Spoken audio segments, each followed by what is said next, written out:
एक ऐसी दलित महिला जो 2 रुपए कमाती है सैलरी के बेस पर और एक दिन वो 2000 करोड़ रुपए का साम्राज्य, एक व्यापार खड़ा कर देती है। दलित महिला जिसने 17 साल से बंद पड़ी कंपनी को 500 करोड़ की कंपनी बना डाला, ऐसी लीडरशिप और आपको कहाँ मिलेगी है।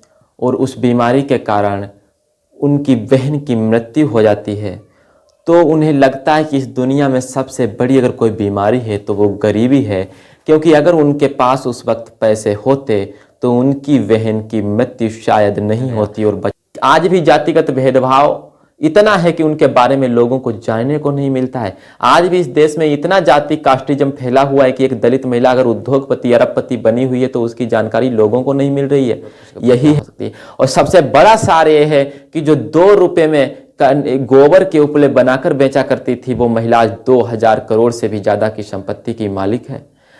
साथियों, इनकी यही महानता को देखकर सरकार ने 2013 में इन्हें पद्म श्री सम्मान से नवाजा भी। और आप साथियों, जिंदगी में कई मौके ऐसे आते हैं कि इंसान टूट चुका होता है और अपने जीवन में बहुत कुछ खो चुका होता है, और ऐसे समय में जब उसे आगे बढ़ने का कोई रास्ता नहीं मिलता तो कुछ लोगों की कहानियां उन्हें प्रेरित करती हैं और आगे बढ़ने का हौसला देती हैं। ठीक एक ऐसी ही कहानी आज आपके बीच में लाया हूं। एक ऐसी दलित महिला जो 2 रुपए कमाती है सैलरी के बेस पर और एक दिन वो 2000 करोड़ रुपए का ठीक एक ऐसी ही कहानी आज आपके बीच में लाया हूं। एक ऐसी दलित महिला जो 2 रुपए कमाती है सैलरी के बेस पर और एक दिन वो 2000 करोड़ रुपए का साम्राज्य, एक व्यापार खड़ा कर देती है। आइए उनके बारे में जानते हैं कि वो कौन है और कहां से हैं। साथियों, आज मैं बात कर रहा हूं कल्पना सरोज जी के बारे में, जो महाराष्ट्र के अकोला डिस्ट्रिक्ट के विदर्भ के क्षेत्र में जिनका जन्म होता है, और एक ऐसे परिवार में जन्म होता है जो कि काफ़ी गरीब हुआ करता है, जिनके पिता एक पुलिस स्टेशन में हवलदार हैं और करीब 300 रुपये सैलरी पर वो काम करते हैं अपनी जॉब। साथियों, कल्पना सरोज का जन्म 1961 में होता है और वो 2 बहनें 3 भाई और माता पिता दादा दादी के साथ रहती हैं। आपको मैं इनके बारे में जो बताने जा रहा हूँ, कल्पना जी का एजुकेशन के बारे में बात करें तो प्राइमरी एजुकेशन उनको मिला। जातिगत भेदभाव के चलते, क्योंकि वो दलित हैं इसीलिए उनको कई जातिगत भेदभाव झेलने पड़े। इन भेदभाव के चलते उनकी बहुत अच्छी एजुकेशन नहीं चल पाई। आज भी हमारे देश में जाति और भेदभाव चरम सीमा पर है। ऐसे में काबिल बहुत सारे बच्चों को जातिगत चीज़ों का भेदभाव के चलते वो अपने क्षेत्र में आगे बढ़ने में रुकावटें महसूस होती हैं। ऐसा हम अगर कहें तो गलत नहीं होगा। आज भी भेदभाव, जात पात, छुआछूत इस देश में कायम है। लेकिन मैं आपको जो स्टोरी आज बताने जा रहा हूँ, इसको आप ध्यान से सुने, आपको भी एक हौसला मिलेगा। इतने जातिगत भेदभाव होने के कारण इनकी जब एजुकेशन चली, जब कल्पना सरोज जी 12 साल की हुई तो उनके पिता ने सामाजिक दृष्टिकोण को देखते हुए उनका शादी करवा दिया। और शादी के दौरान कल्पना सरोज जी जब अपने ससुराल जाती हैं तो वहाँ पर भी वो कई प्रकार के दुखों का सामना करना पड़ा। उनके पति और सास ससुर व अन्य ससुराल के लोगों के द्वारा उन्हें बहुत दुखी किया गया। उनको बहुत कई प्रकार से जो है समस्याएं पहुंचाई गईं। जातिगत भेदभाव तो उन्होंने स्कूल में देखा ही देखा, लेकिन उन्होंने जब ससुराल में देखा कि उन पर कई प्रकार से उनको पीड़ित किया जा रहा है, उनका वहाँ पर कोई सुनने वाला नहीं है, तो 6 महीने के बाद जब कल्पना सरोज जी के पिताजी उनसे मिलने पहुँचते हैं तो वो देखते हैं कि उनकी बेटी के हालात, यानी कल्पना सरोज जी के जो हालात उस समय के हुआ करते हैं, उनको देखते हुए उनके पिताजी वहाँ से ले आते हैं। और वो भी कहती हैं कि यहाँ पर मुझे काफ़ी समस्याएं हो रही हैं, मारपीट होती है, खाना नहीं खाने को दिया जाता है। ऐसी समस्याओं को देखते हुए वो अपने पिताजी के साथ अपने मायके, अपने पिताजी के घर चली जाती हैं। कल्पना सरोज जब अपने घर पे जाती हैं, अपने पिता के घर पे, तो वहाँ पर भी उनको सामाजिक दृष्टिकोण से काफ़ी परेशान किया जाता है और तरह तरह की बातें की जाती हैं, जिनको देखते हुए उन्हें भी लगा कि कब तक ऐसे बैठा जाएगा, पिता की सैलरी बहुत ज़्यादा नहीं, घर चलाना मुश्किल है।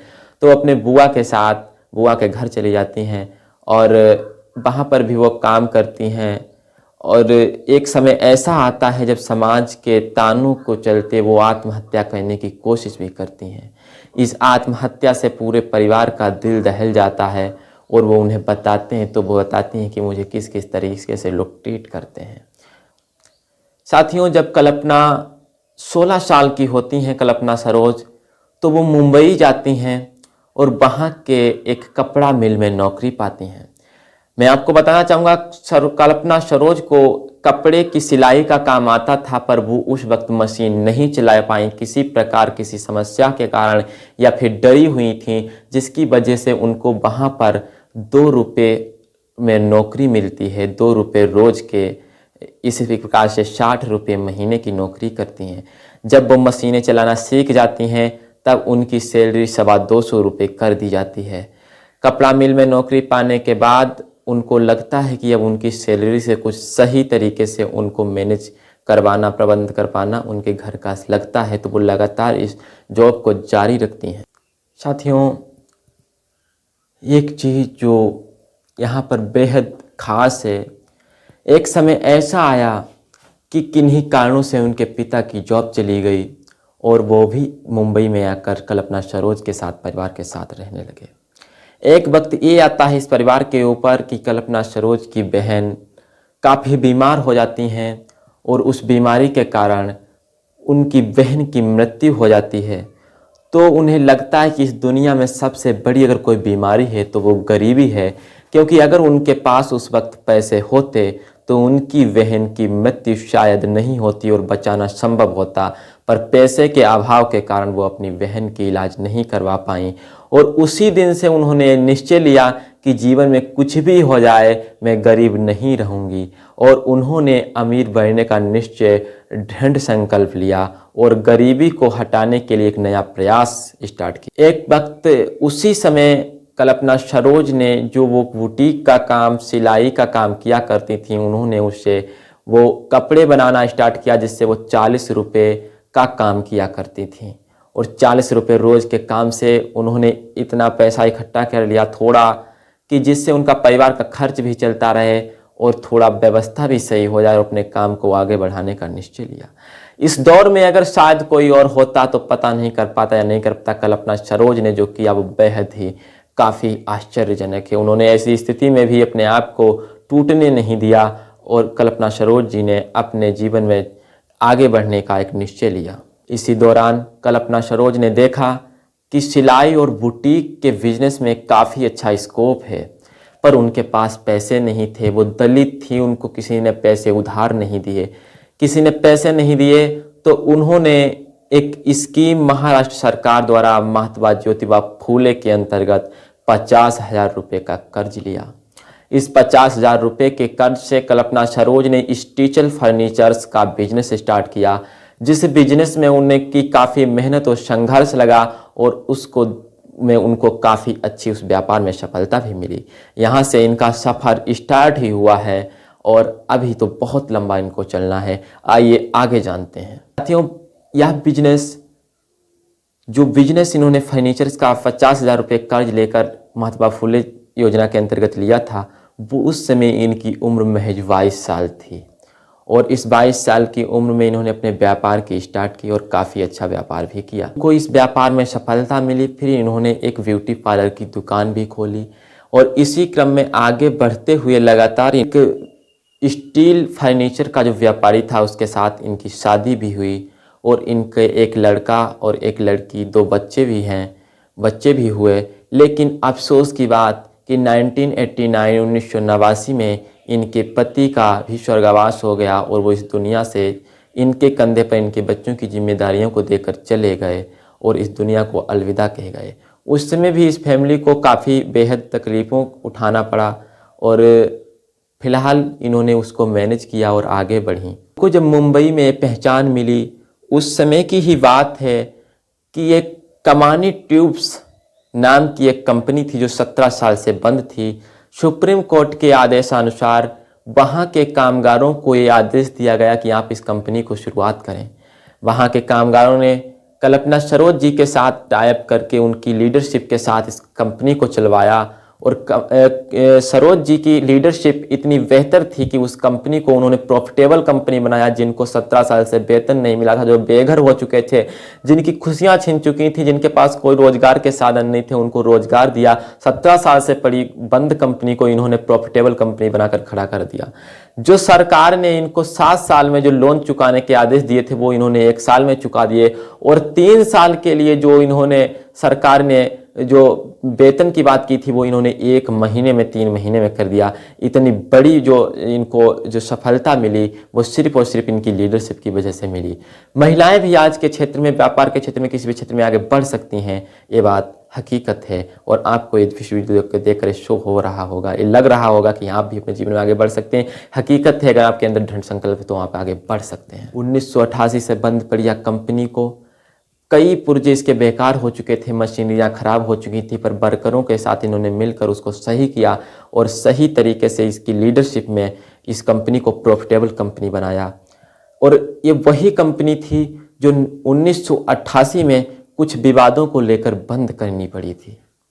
साथियों, सबसे बड़ी बात और आश्चर्य की बात यह है कि कमानी ट्यूब्स जो 15 साल 17 साल से बंद पड़ी कंपनी थी, उसकी लड़ाई और संघर्ष कल्पना सरोज जी सन 2000 से 2000 से कर रही थी। लेकिन 2006 में कोर्ट द्वारा एक आदेश आया और उसमें कल्पना सरोज को कमानी इंडस्ट्रीज का लीगल और सही मालिकाना हक मिला और वो इस कंपनी की चेयरमैन बना दी गई, उन्हें लीगल अधिकार दे दिए गए। फिर उनकी लीडरशिप फिर इतनी मजबूती से आई कि उन्होंने इस कंपनी को बहुत बड़ी कंपनी बना दिया और बहुत बड़े क्षेत्र में इस कंपनी को लेकर गई और इसके साथ बहुत सारे लोगों को रोजगार भी दिया। उन्होंने इस कंपनी को धीरे धीरे सही लेवल पर ले जाकर खड़ा किया। आपको जानकर ये अच्छा लगेगा कि उस दलित महिला लीडरशिप में इतनी ताकत थी, आज वो कंपनी 500 करोड़ से भी अधिक कीमत की है। आज उसकी वैल्यू 500 करोड़ से भी ज़्यादा है, जो कि आज आपको इसके बारे में बहुत कम वीडियो मिलेंगे, बहुत कम जानकारियाँ मिलेंगी। एक दलित महिला जिसने 17 साल से बंद पड़ी कंपनी को 500 करोड़ की कंपनी बना डाला, ऐसी लीडरशिप और आपको कहाँ मिलेगी, जो एक सोचने लायक बात है। साथियों, इनकी यही महानता को देखकर सरकार ने 2013 में इन्हें पद्मश्री सम्मान से नवाजा भी। और आपको ये बता दें, ये देश की, भारत की इकलौती ऐसी महिला हैं जिनका कोई बैंकिंग बैकग्राउंड ना होने के बाद भी, इनको भारतीय महिला बैंकिंग बोर्ड ऑफ डायरेक्टर में शामिल किया गया। क्योंकि जिनकी रणनीतियां, जिनकी लीडरशिप इतनी मजबूत थी, वह सरकार भी जानती थी कि इनके लिए एजुकेशन मायने नहीं रखती, इनके लिए बैंकिंग बैकग्राउंड मायने नहीं रखता। इनका जो एक्सपीरियंस है, इनका जो अनुभव है, इनकी जो मेहनत और लगन है, उसके बदौलत एक कंपनी को काफ़ी आगे ले जा सकती हैं और देश में काफ़ी तरक्की कर सकती हैं। जब इन्होंने अपने व्यापार में आगे बढ़ी तो इन्होंने सभी कामों को करते हुए, जब इनकी मेहनत और संघर्ष को देखकर कुछ लोग इनको बहुत खुश हुए और इनको खुश देखकर लोग इनसे राय भी लेने लगे कि एक दलित, एक दबे निचले और कुचले हुए तबके की औरत की एक महिला एक इतने बड़े व्यापार में जा सकती है। उस समय 50,000 रुपये का व्यापार करना भी एक बड़ी बात था, वो भी एक दलित महिला के लिए। और इसी को देखते हुए इनकी पहचान बनने लगी महाराष्ट्र में। आज कल्पना सरोज, साथियों, आज कल्पना सरोज सिर्फ कमानी ट्यूब्स की ही नहीं, बल्कि वो KS creations, Kalpana builders and developers, Kalpana steels, Kamani tubes जैसी दर्जनों कंपनी की मालिक हैं। और आपको जानकर अच्छा लगेगा कि सिर्फ एक बिजनेसमैन ही नहीं, एक समाज सेवी भी हैं।